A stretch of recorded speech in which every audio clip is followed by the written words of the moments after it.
Bom dia a todos e todas.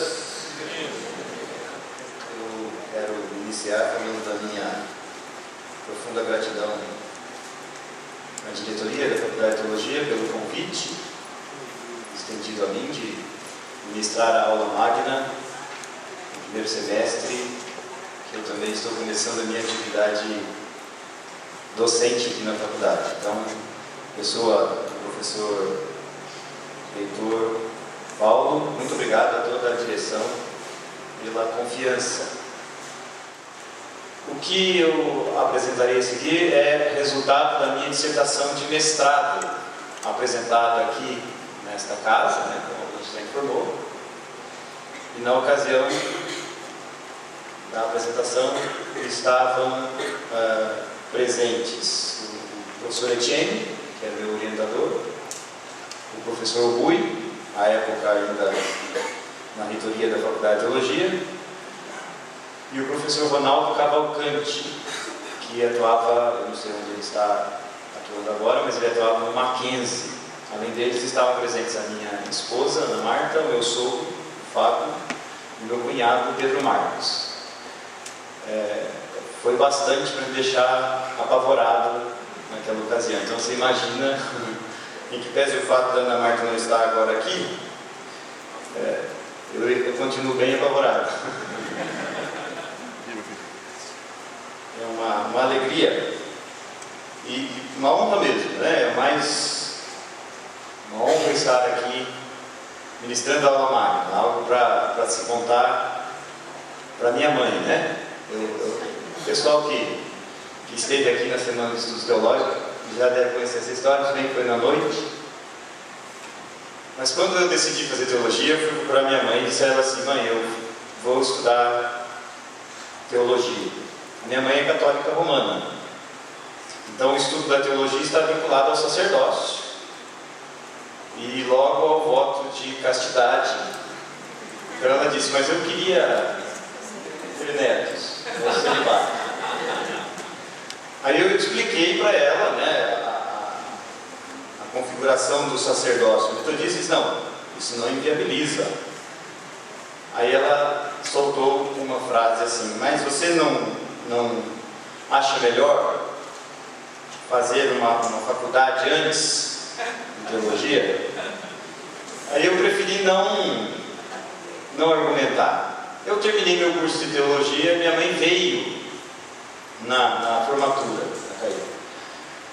Ela veio na formatura e ao final, despedindo-se de mim, ela disse assim: olha, é bom que agora você terminou teologia, você pense em fazer uma faculdade.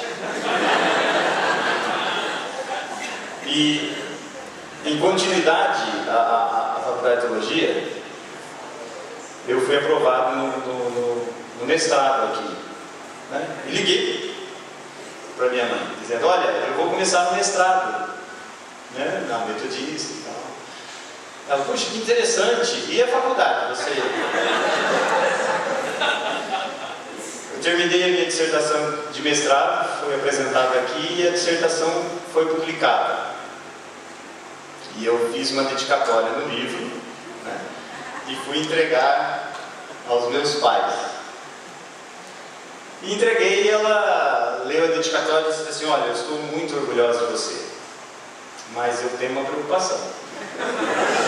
Se você não fizer uma faculdade logo, não vai dar tempo. A Ana Marta testemunha dessas conversas. Não vai dar tempo de você concluí-la, a faculdade. Pois bem, eu já tinha sublimado essa conversa com a minha mãe, quando o meu irmão mais novo resolveu complicar a minha situação, porque o Danilo fez uma faculdade de administração lá em Santo Antônio da Platina e depois de concluída a graduação na administração, ele veio estudar teologia. E ele se formou em teologia, eu não lembro, uns 2, 3 anos. O que resultou em conversas cotidianas da minha mãe com as suas amigas, do tipo assim: os meus 2 filhos estudaram teologia, mas um deles tem faculdade. E, apesar de ser um fato, né, para se contar para minha mãe, eu prefiro que ela não fique sabendo que eu ministrei aula mágica. E eu me ocupei de outras coisas que não fazer uma faculdade. Bom, eu pretendo apresentar aqui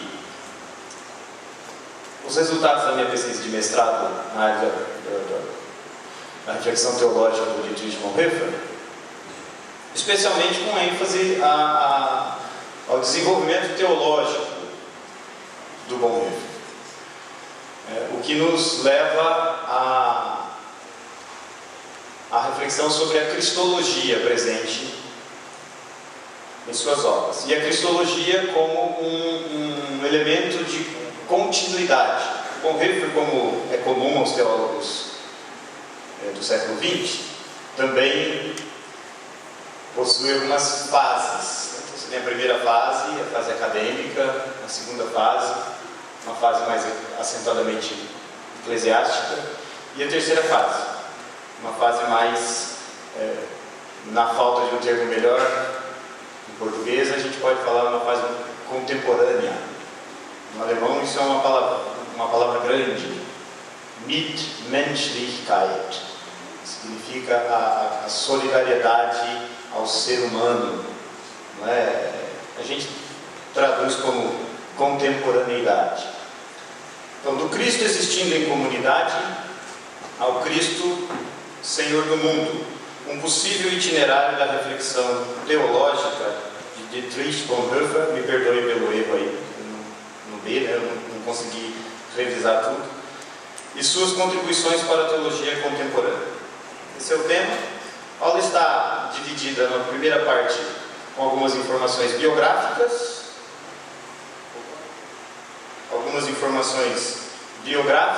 do Bonhoeffer, e nós faremos um parênteses aí para analisar o seu escrito de licenciatura para a docência na teologia. Eu não sei como é que chama, não sei a equivalência desse título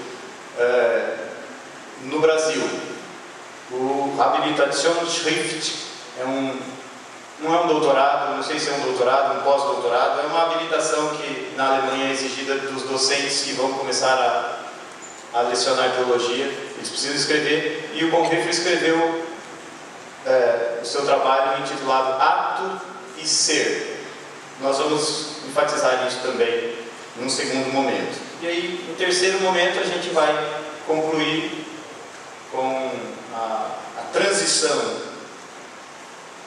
da reflexão teológica de Bonhoeffer do Cristo existindo em comunidade para o Cristo Senhor do mundo. Bom, Bonhoeffer nasceu em 4 de fevereiro de 1906, na cidade de Breslau. Atualmente pertence à Polônia, mas ela fazia parte do território alemão na época. Ele é filho de uma família burguesa, né, que se mudou para Berlim quando o pai foi contratado para lecionar psiquiatria, assumir a cadeira de psiquiatria, na verdade, na Universidade de Berlim. Então, a reflexão acadêmica é bastante presente na família, já no contexto familiar da Bonhoeffer. Aos 17 anos, decidiu-se por estudar teologia. E aqui é Bonhoeffer com a sua irmã gêmea, a Sabine. Ele é o da minha esquerda. Eu fiz essa piada que a Branche ela censurou, mas eu nasci. Então, a família participa da igreja luterana. Ao tomarem conhecimento da decisão do Bonhoeffer, eles reagem de uma maneira bastante reveladora da situação institucional da igreja dos seus dias.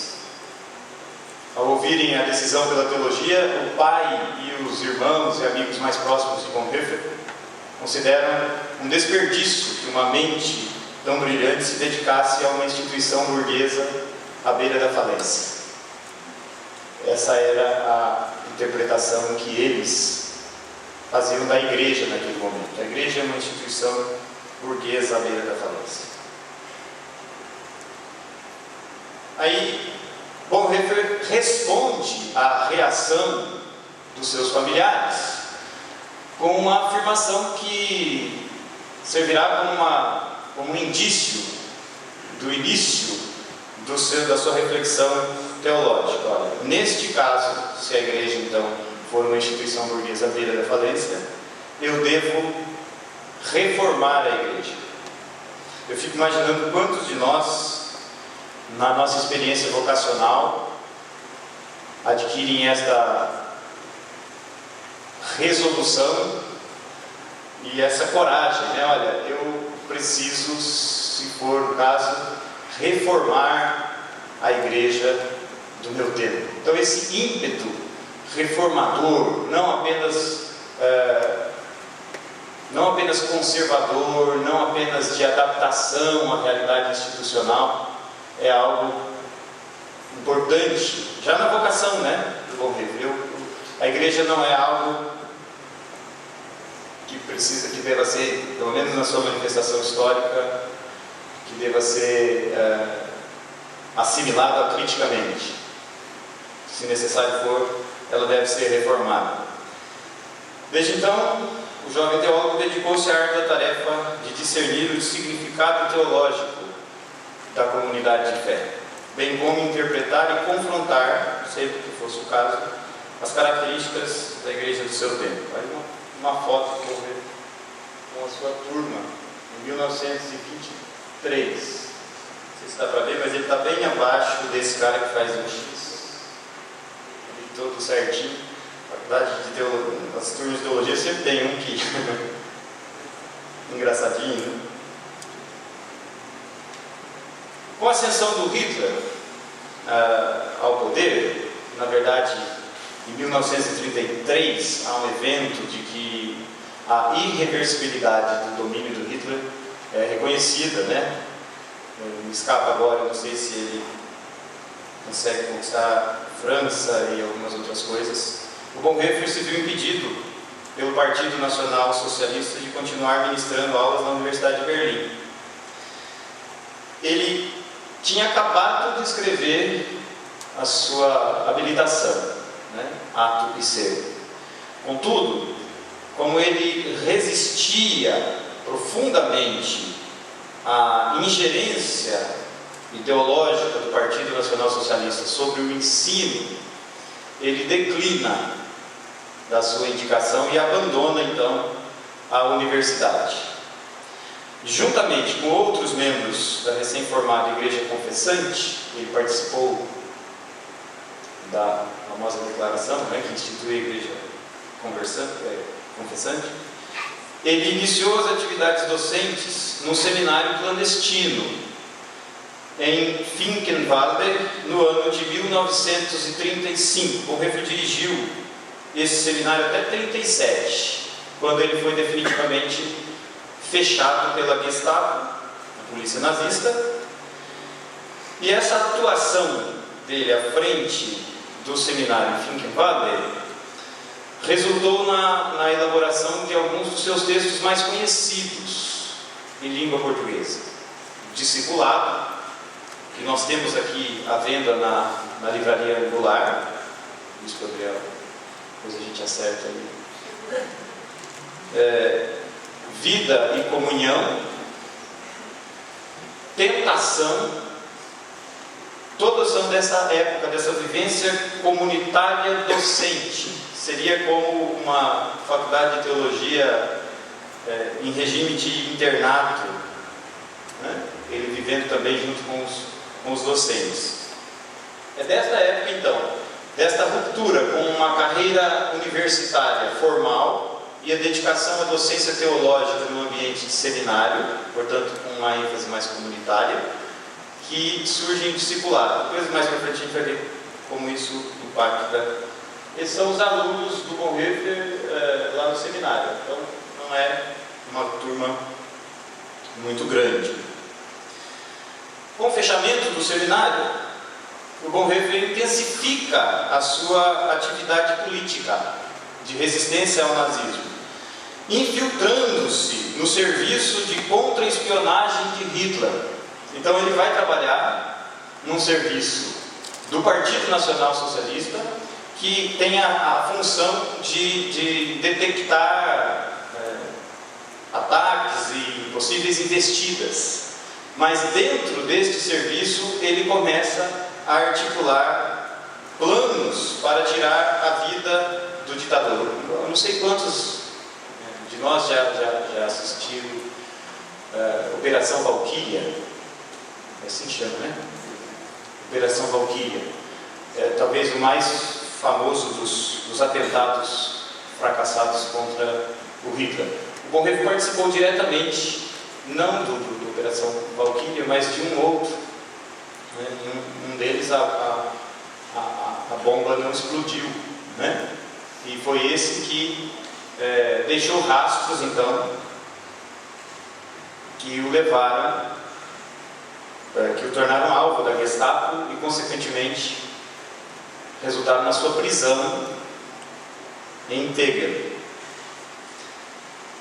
Aí tem uma informação importante que é biográfica, mas eu acho interessante a gente compartilhar, porque ela é sintomática também. Durante todo o período de perseguição nazista, a Igreja Confessante publicara semanalmente uma lista de oração contendo os nomes de seus membros que haviam sido presos pelo regime. Então era um boletim que a Igreja Confessante circulava entre as pessoas, entre os seus membros, com o nome daqueles que haviam sido presos, né, por causa da resistência ao nazismo. O nome do Bonhoeffer não constava das referidas listas, pois sua prisão e morte subsequente foram classificadas pela própria igreja, que ele tinha ajudado a constituir, como tendo motivação política. Essa ausência foi corrigida apenas muito tempo depois. E aí o nome do Bonhoeffer foi então introduzido formalmente na lista de oração pelos que haviam sido presos, né? Mas no momento da sua prisão, ele não contou com a solidariedade da igreja em oração, porque a motivação da sua prisão havia sido considerada política, e portanto não necessariamente cristã. Aqui o Bonhoeffer íntegro, já está preso, né? Bom, essas são as informações biográficas que eu considero relevantes para iniciarmos a reflexão, a análise mesmo do seu desenvolvimento teológico. O Eberhard Bethge, que é o principal biógrafo de Bonhoeffer, faz uma advertência logo de início de que a análise da reflexão teológica de Bonhoeffer precisa articular vida e pensamento. A leitura das obras teológicas do Bonhoeffer, por si só, não dão conta do sentido teológico da sua reflexão, porque ela está numa profunda articulação com a vida, né? Então, essa é uma advertência que, desde o início, nós precisamos ter em mente. A compreensão do sentido da reflexão teológica do Bonhoeffer precisa se articular com um momento histórico por ele vivido. Para nós metodistas isso não é estranho, né? Dentre os elementos marcantes da vida desse teólogo, o seu interesse pela igreja e seu significado merece destaque na primeira fase de sua vida acadêmica, até por volta do ano de 1937. Então, até 1937, a preocupação, o interesse pela igreja é dominante no pensamento do Bonhoeffer. De certa forma, a eclesiologia domina a sua cristologia. Desta fase são as obras mais sistemáticas produzidas por ele. São obras acadêmicas, né? A sua tese doutoral, Sanctorum Communium, ou a comunhão dos santos, e sua habilitação docente, Ato e Ser. Em Sanctorum Communium, Bonhoeffer dedica-se a interpretar o significado sociológico da comunidade eclesiástica a partir de sua definição dogmática. Trata-se de uma ousadia metodológica, que parte da premissa de que os conceitos sociológicos e filosóficos disponíveis não dão conta de elucidar o significado concreto da igreja. A igreja possui fundamento teológico. Então, em Sanctorum Comune, o Bonhoeffer faz um exercício ousado e bem sucedido, né? Até na avaliação do Karl Barth. Karl Barth nessa fase ainda está bem amigo, né? Muito próximo de Bonhoeffer, e diz que Bonhoeffer tem um brilhantismo surpreendente. Depois, quando o Bonhoeffer começa a criticar nas cartas da prisão, ele vai dizer: o Bonhoeffer, alguma coisa aconteceu, ele ficou louco, ele perdeu. Ele usa essa expressão, ele ficou louco. Mas nesta fase, em Sanctorum Comune, o Bonhoeffer atenta para o fato de que a igreja tem uma existência social específica, que não se esgota pelos vieses disponíveis nos conceitos filosóficos e sociológicos. Por exemplo, a ideia de sociedade não é suficiente para definir a natureza da igreja, porque a sociedade é a reunião, isso sempre de acordo com ele aqui, né? É a reunião de pessoas orientadas por um objetivo externo. Então, o que vincula as pessoas nesta sociedade, numa sociedade, esse conceito sociológico, é o interesse em comum por um objetivo externo à sua relação. Daí que não é possível definir a igreja apenas como sociedade. A relação entre as pessoas da igreja não é um meio para se atingir um fim. A relação entre as pessoas na igreja já é um fim em si mesmo. Porém, não há conceito filosófico, por outro lado, suficiente para descrever a qualidade desta relação. Porque se a gente for falar simplesmente eu não consigo achar outra palavra, mas uma relação subordinada, na qual a vontade do outro é subjugada à minha vontade, ao meu interesse, isso a gente pode dizer que é uma comunidade, ainda cabe nesse conceito. Porém, a igreja não é assim. A igreja é a reunião de vontades livres, pessoas que têm vontades livres. De modo algum, a igreja se resume a esta relação de obediência de uns para com os outros. Daí que ele vai cunhar um termo, família de irmãos, para definir a natureza concreta e histórica da igreja. E avança. A igreja passa a ser, enquanto família de irmãos, a realização concreta da presença de Cristo na história. Depois a gente vai ver isso mais detidamente em Atos e C. Mas em Sanctorum Comune já há um anúncio de que a eclesiologia conforma a cristologia. Ele afirma que toda a relação com Cristo inclui necessariamente a relação com a igreja. Essa é uma concepção cristológica mediada pelo conceito eclesiológico.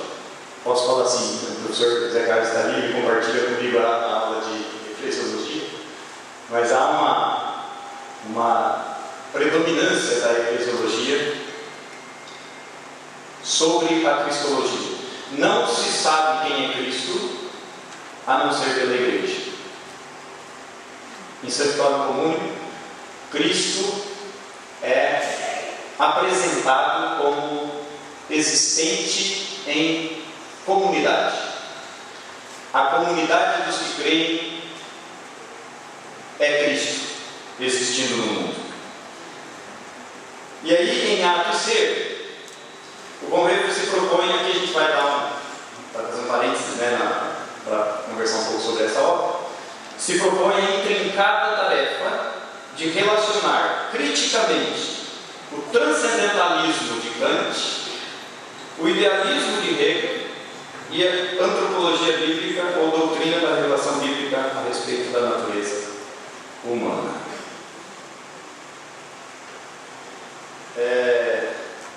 Eu vou passar esse slide, não vou ler agora, porque eu gostaria de apresentar para vocês, explicar um pouquinho essa questão da relação entre filosofia e teologia em Atos 6.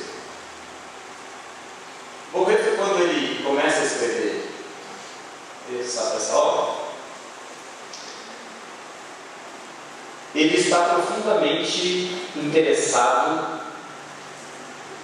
no modo como o ser humano conhece a si mesmo e conhece a Deus.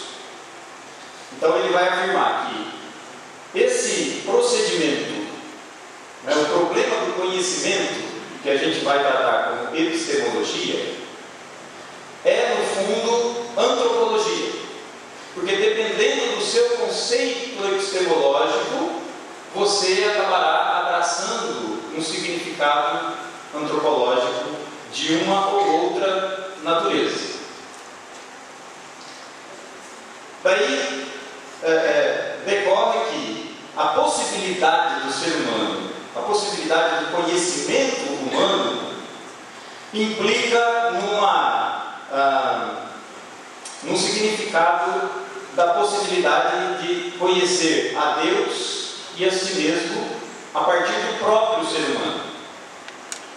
Em Atos 6, Bonhoeffer vai se dedicar à elaboração de uma epistemologia cristã a partir da doutrina da revelação, em diálogo com Kant, com Hegel e com Heidegger. É uma coisa bem tranquila. Eu, para ler Atos 6 a primeira vez, demorei 6 meses.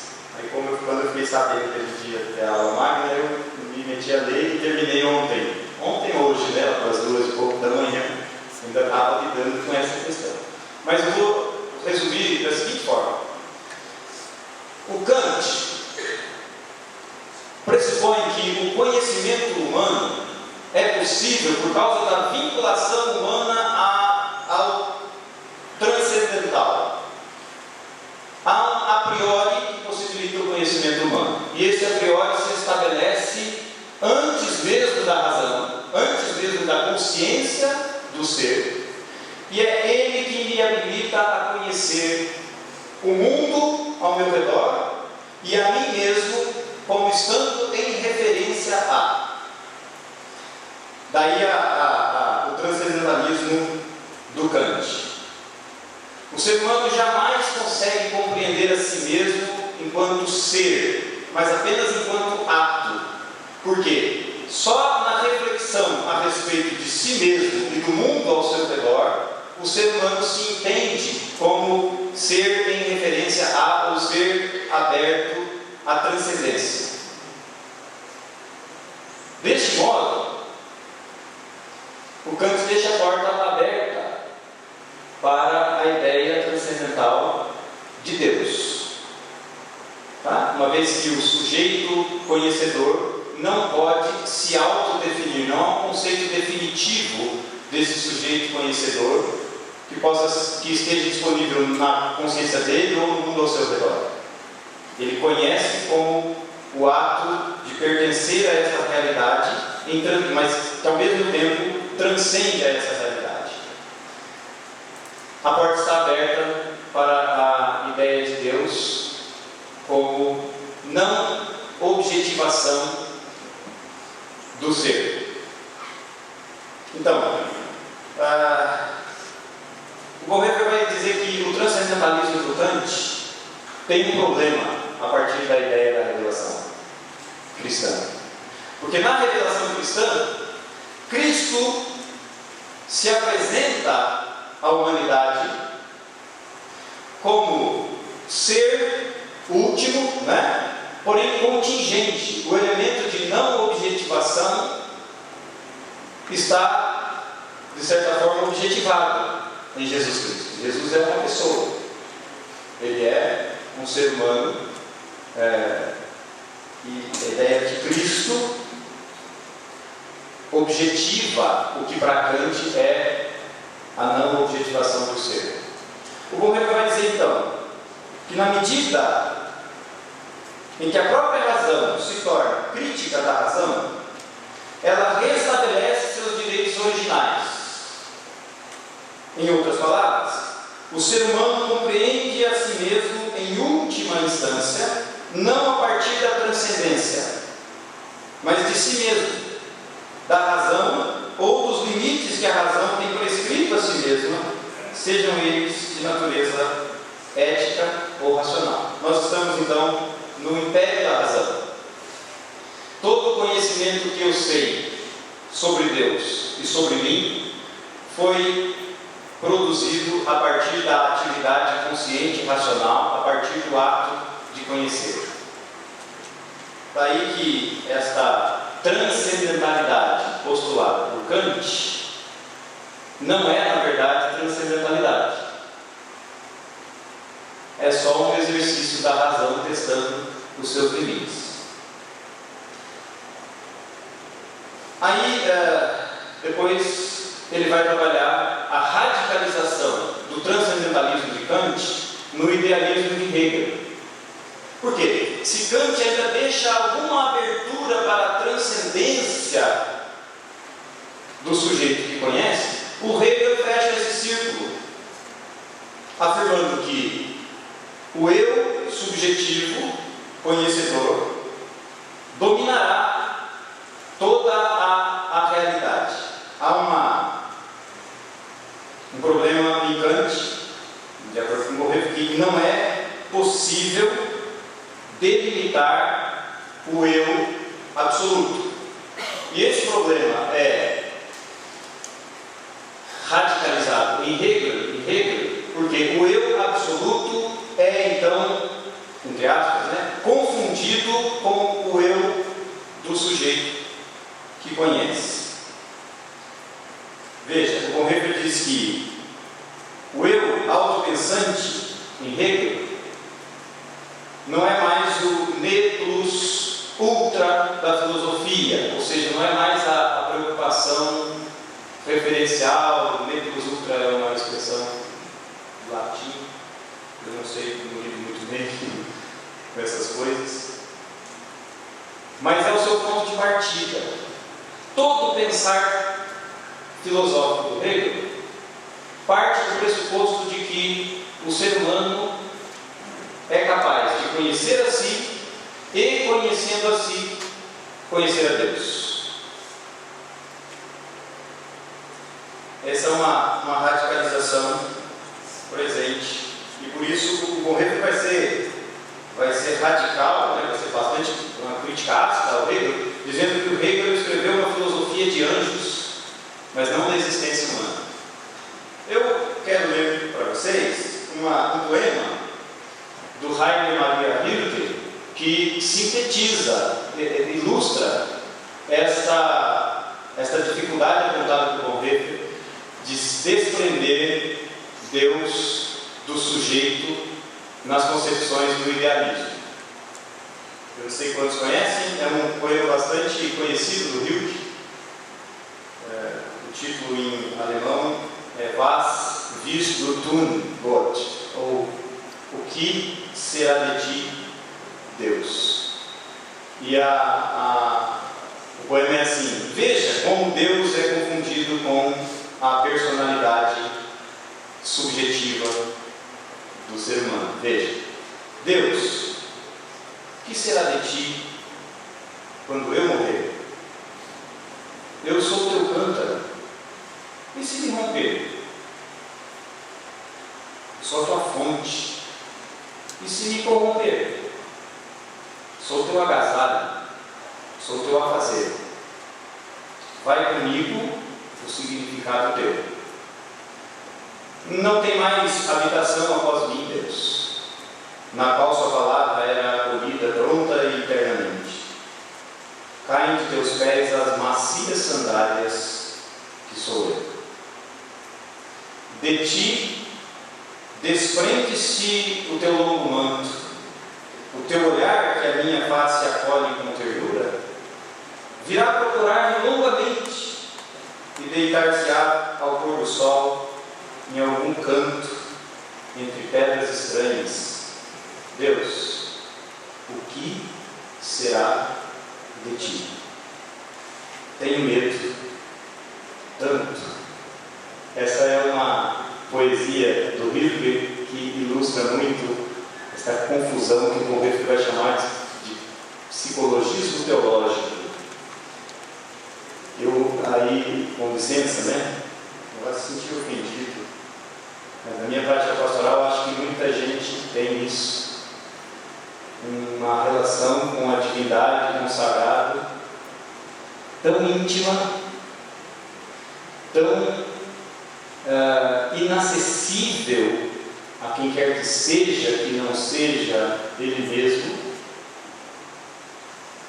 que não é possível tal divindade continuar existindo sem esse elemento humano que a cultiva internamente. Eu pastorei gente assim até hoje, né? O meu Deus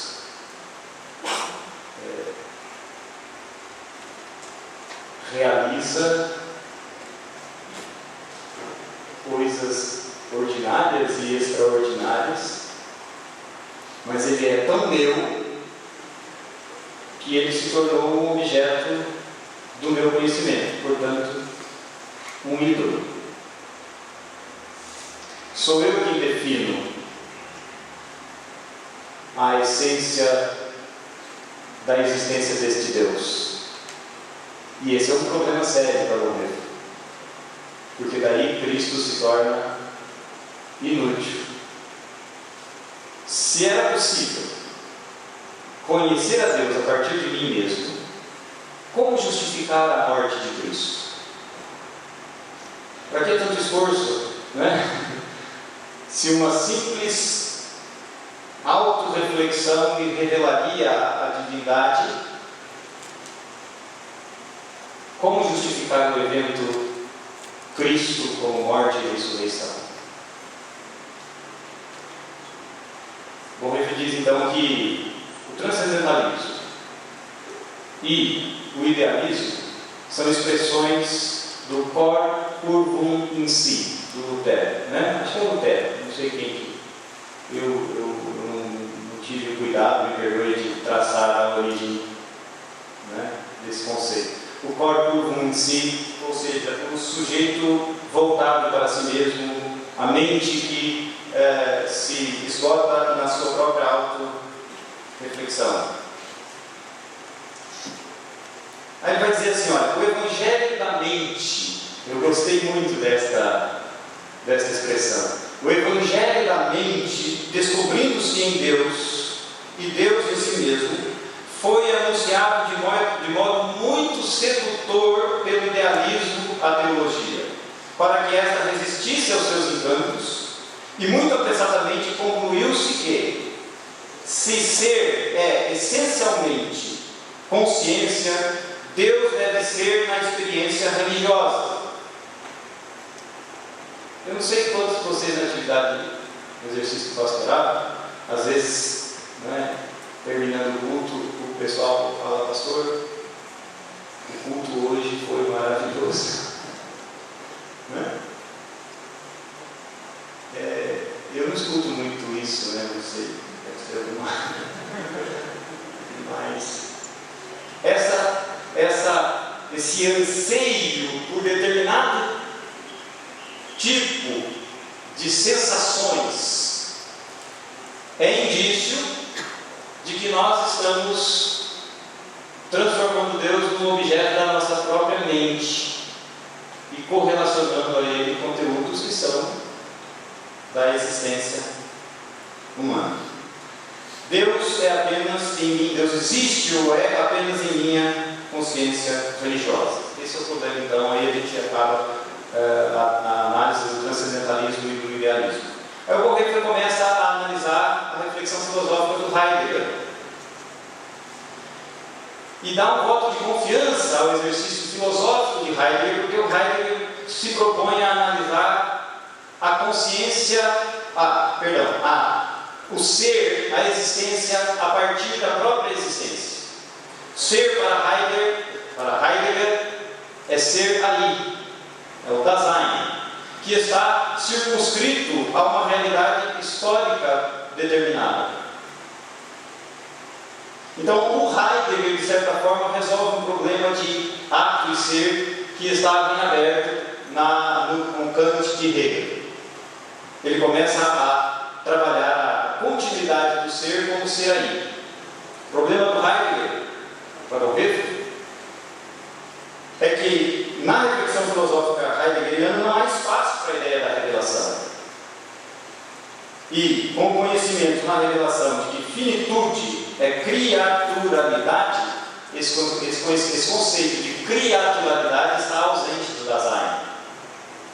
Isto é, a abertura a Deus, todos os conceitos de ser precisam ser reformulados novamente. Segue-se que os conceitos de Heidegger, apesar de sua poderosa expansão da filosofia, através da descoberta da esfera existencial, não podem ser adaptados para os propósitos da teologia. Bom, resumindo essa parte, ainda tem muita coisa aqui, mas resumindo, o Bonhoeffer vai dizer, olha, enquanto o transcendentalismo, o idealismo de Kant e Hegel debruçam sobre si mesmo na esperança de discernir na própria consciência o ser de Deus, o Heidegger debruça sobre a existência, pretendendo que a própria existência manifeste o ser de Deus enquanto ontologia. Aí demoraria muito tempo para a gente ressignificar a ontologia do pensamento do Heidegger, mas há em Heidegger uma suspeita, uma abolição da metafísica que interessa a Bonhoeffer, exatamente porque inclui a existência humana. Como é possível, então, que o ser humano adquira um conhecimento verdadeiramente transcendental?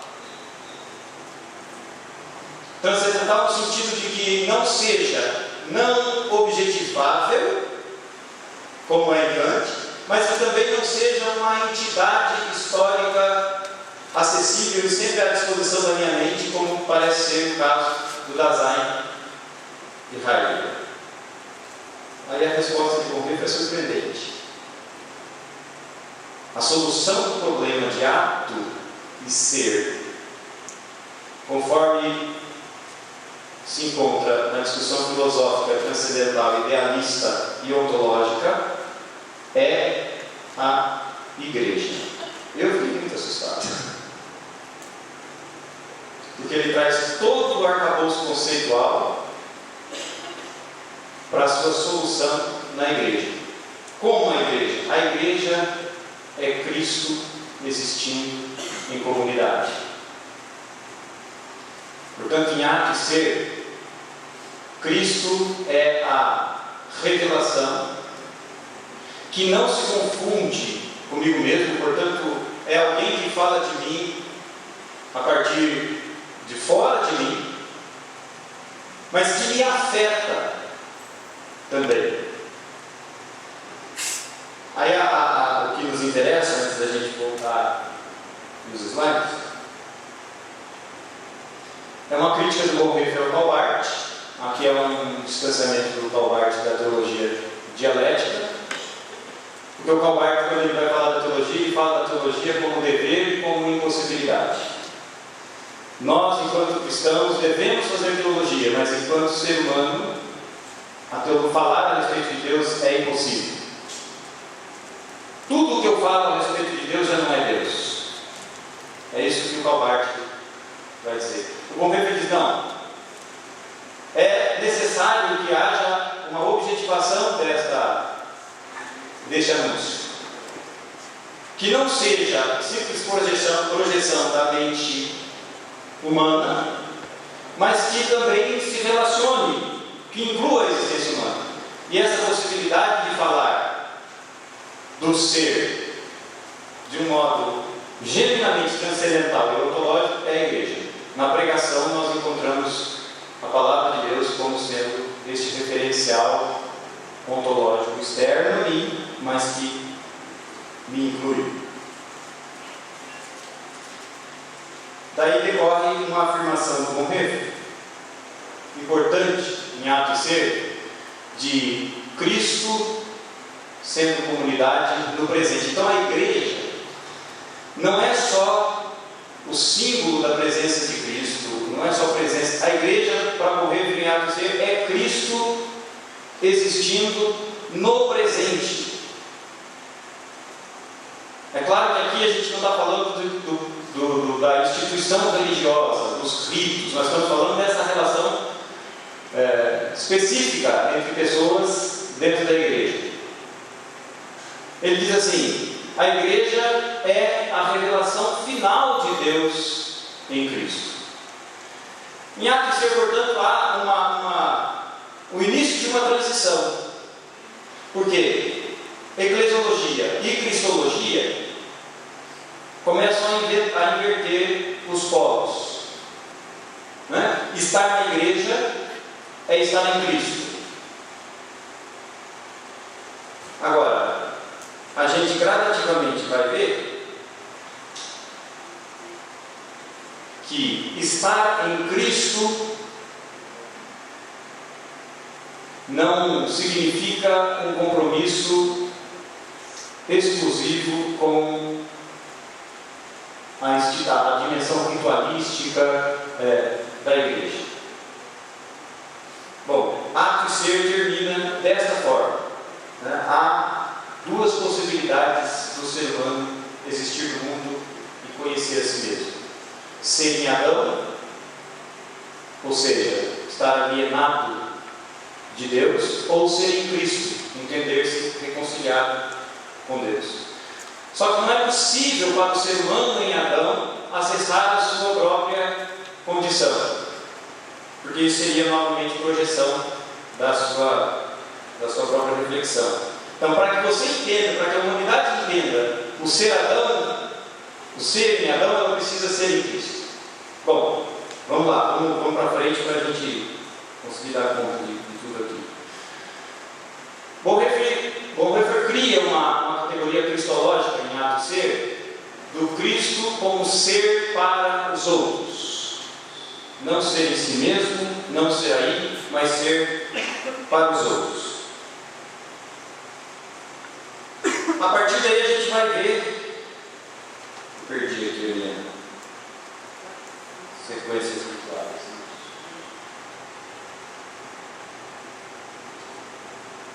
Durante a fase acadêmica do pensamento teológico de Bonhoeffer, é possível afirmar que a eclesiologia supera a cristologia. Cristo existindo em comunidade é a única possibilidade de encontro real com o próprio Cristo. A ascensão do nazismo, aí um evento histórico que mobiliza a reflexão de Bonhoeffer, e a consequente luta da igreja confessante para resistir ao sistema, possibilitam uma redescoberta da Bíblia por parte de Bonhoeffer. Aí o Béttiger vai dizer que a Bíblia se tornou a principal fonte de teologia, o principal referencial de Bonhoeffer até o final da década de 1930. Em Discipulado, no livro Discipulado, que no alemão o título é elucidativo do significado do texto, o título é Nachfolge. Então, discipulado literalmente significa seguimento, ir após. Não se trata da conformação intelectual às doutrinas a respeito de Jesus Cristo, nem a respeito da igreja. Mas seguimento significa deixar o seu lugar existencial como um ser que busca a si mesmo, conhecer a si mesmo a partir de si mesmo, e entender-se como existente apenas em Cristo. É um pouco complicado esse conceito, mas assim, o que o Bonhoeffer vai insistir é que o ato de crer em Cristo é um ato que me vincula a Ele de um modo pré-reflexivo. Por exemplo, se eu pergunto, há uma pergunta perigosa para a fé, para a existência cristã, de acordo com o Bonhoeffer. Qual pergunta é essa? A pergunta é: será que eu tenho fé? Quando eu me proponho essa questão, eu corro o risco de objetivar a fé. Tá bom? eu corro o risco de objetivar a fé. Então, mais ameaçador do que esta pergunta, será que eu tenho fé? É a resposta, sim, eu tenho fé. Eu me lembro de uma aula do Novo Testamento, um professor de teologia do Novo Testamento que eu tive, que falava da fé como dúvida, da fé como possibilidade, não como certeza, não como definição. Eu fui, depois aprendi isso, levei para a minha igreja, o pessoal da minha igreja falou assim, pode ficar com isso para você.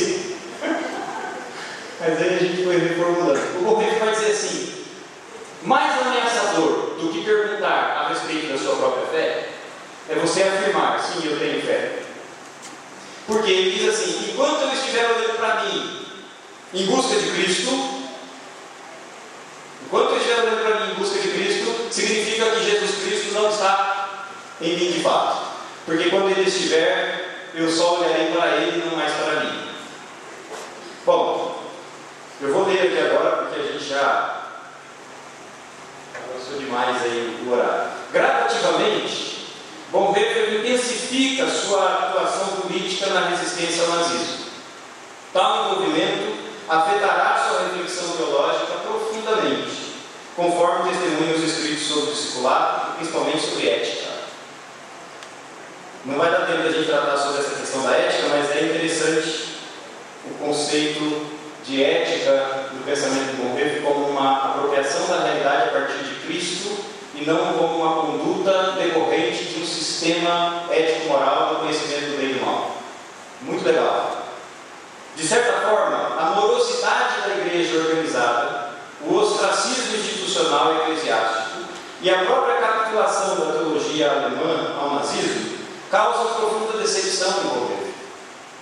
Todavia, esse sentimento de decepção, por sua vez, provocará uma considerável ampliação em sua cristologia. O ser para os outros permanece como categoria cristológica válida. Jesus Cristo continua sendo o ser para os outros. Contudo, o termo outros da expressão não mais designa especial ou exclusivamente os membros da comunidade eclesiástica. Outros agora não são os outros da igreja, mas abrange preferencialmente os que sofrem injustamente no mundo. Da identificação de Jesus Cristo como Senhor da igreja, esta mediação da igreja sempre necessária para se entender quem é Cristo, o Bonhoeffer vai derivar uma identificação com o sofrimento no mundo. Então, se você quiser saber quem é Cristo, na fase final do pensamento de Bonhoeffer, você não necessariamente tem que atentar para uma comunhão com os que creem, mas para uma comunhão com os que sofrem. E esses que sofrem não necessariamente pertencem ao grupo das pessoas que creem, que confessam Jesus Cristo, mas eles sofrem no mundo por conta de uma causa justa. Tal aliança indica o senhorio de Cristo também sobre o mundo. Cristo está disponível, é possível encontrá-lo como Senhor do mundo também. Não obstante, é mistério esclarecer logo que afirmar o senhorio de Cristo sobre o mundo não significa mais estender o poder da igreja a todas as áreas da vida humana, como a cristandade tentou fazer durante a Idade Média, nem adornar a Cristo com conceitos e valores humanos mais estimados. De acordo com Bonhoeffer, não cabe uma cultura cristã. O protestantismo culto é um projeto da igreja alemã, que depois foi cooptado pelo nazismo, que torne o nome de Jesus aceitável perante o mundo.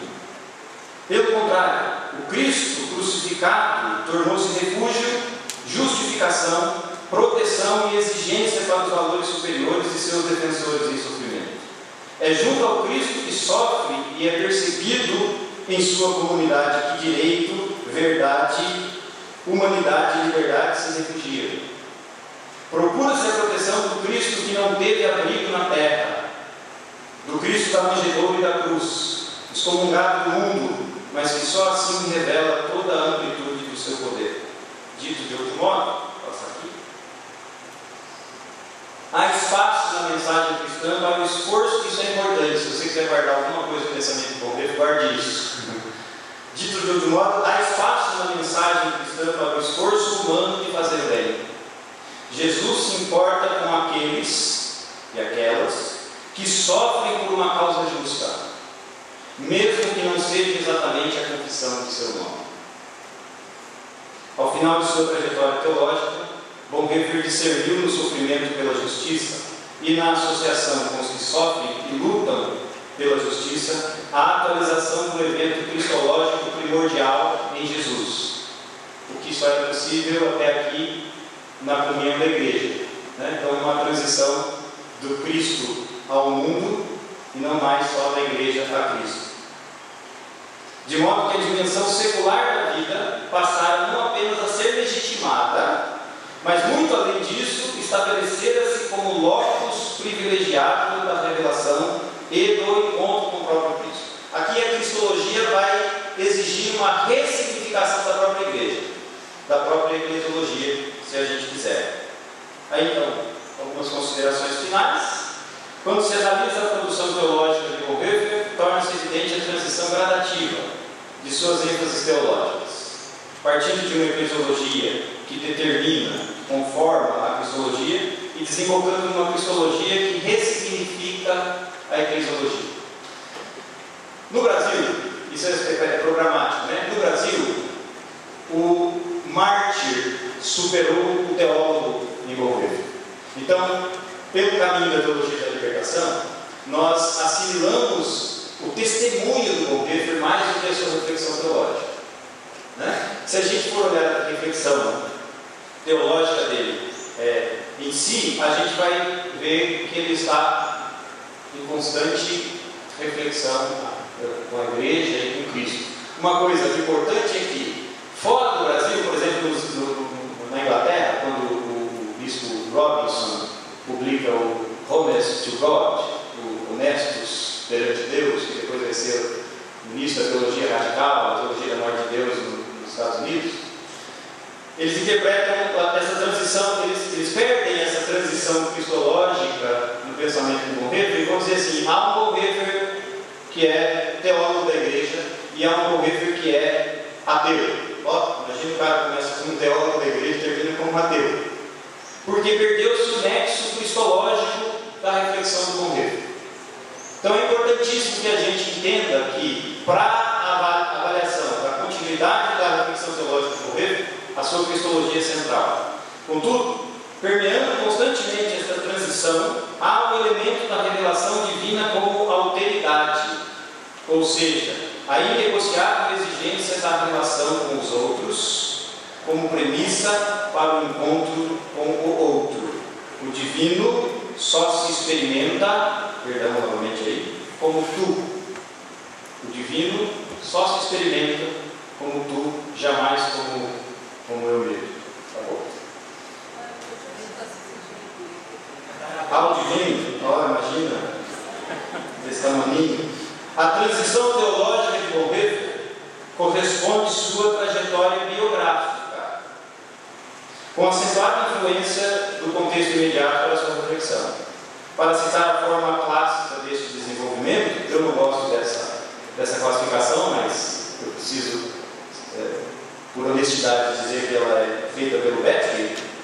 Pode-se concluir que o teólogo acadêmico gerou o cristão comprometido, que por sua vez entregou sua vida à contemporaneidade, Mitmenschlichkeit, engajada. Muito obrigado pela honra dele, obrigado pela paciência.